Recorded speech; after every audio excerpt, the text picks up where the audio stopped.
Imagine a country so isolated, it's just a tiny dot in the middle of the vast Pacific Ocean. Welcome to Nauru, the least visited country in the world. Getting here is an adventure in itself. Each year, only about 200 people manage to set foot on this island, making it the most inaccessible nation on Earth.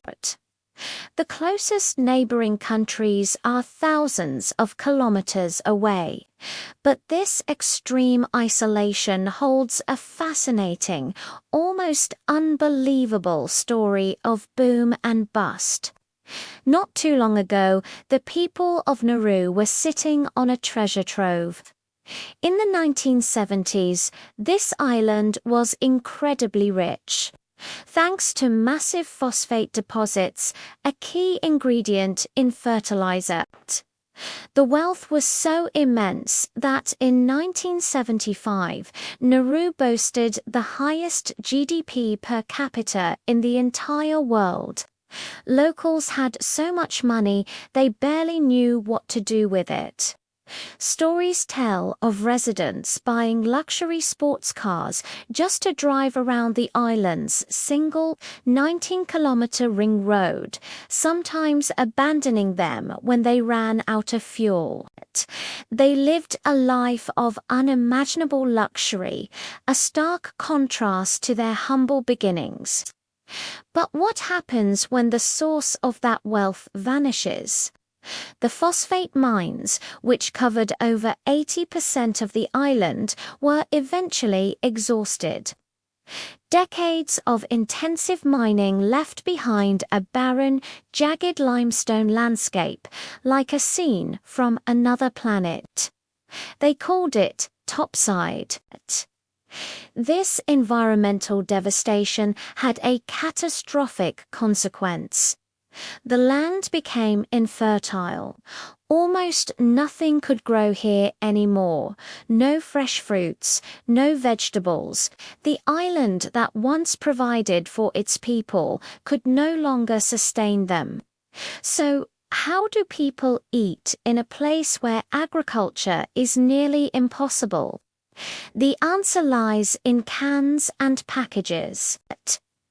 With their natural food sources gone, the people of Nauru became almost entirely dependent on imported, processed foods. Shipments bring in canned goods, fatty meats, sugary drinks, and all kinds of processed snacks. This sudden and dramatic shift in diet has had a devastating impact on the health of the Noawain people. A diet high in fat, sugar, and salt became the new norm. The consequences are stark and visible everywhere. Today, Nauru holds a grim title. The World Obesity Federation recognizes it as the most obese country in the world. Around 60% of its adult population is classified as obese, leading to widespread health issues like type 2 diabetes, which affects a staggering number of residents. It's a public health crisis born from an environmental and economic one. The very wealth that once brought them prosperity ultimately led to a dependence on a lifestyle that is slowly killing them, and the health challenges don't stop there. The World Health Organization reports another shocking statistic. Nauru has the highest rate of cigarette consumption in the world. Walk around the island and you'll see that smoking is incredibly common among both men and women. It's woven into the fabric of daily life. The combination of a poor diet and high smoking rates has created a perfect storm of health problems. drastically reducing life expectancy from the richest country per capita to a nation grappling with severe health crises and environmental ruin. Nauru's story is a powerful cautionary tale. It shows how quickly fortunes can change and how dependent we are on the health of our planet. This tiny island in the middle of nowhere is a microcosm of some of the biggest challenges facing humanity: resource depletion, environmental destruction, and the consequences of modern lifestyles. It's a story of a paradise lost, a paradise that was strip-mined for profit, leaving its people to deal with the long-term fallout. What does the future hold for Nauru? The government and the people are facing an uphill battle.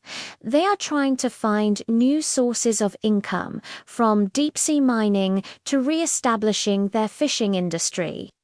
There are efforts to promote healthier lifestyles and to rehabilitate the mined-out lands. But the scale of the problem is immense. Can they reverse the damage?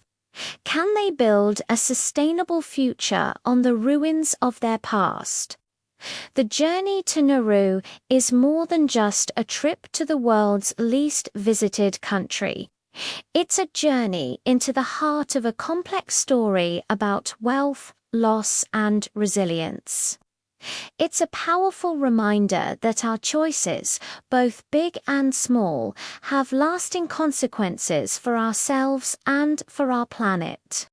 Nauru's unique history and current struggles offer lessons for all of us.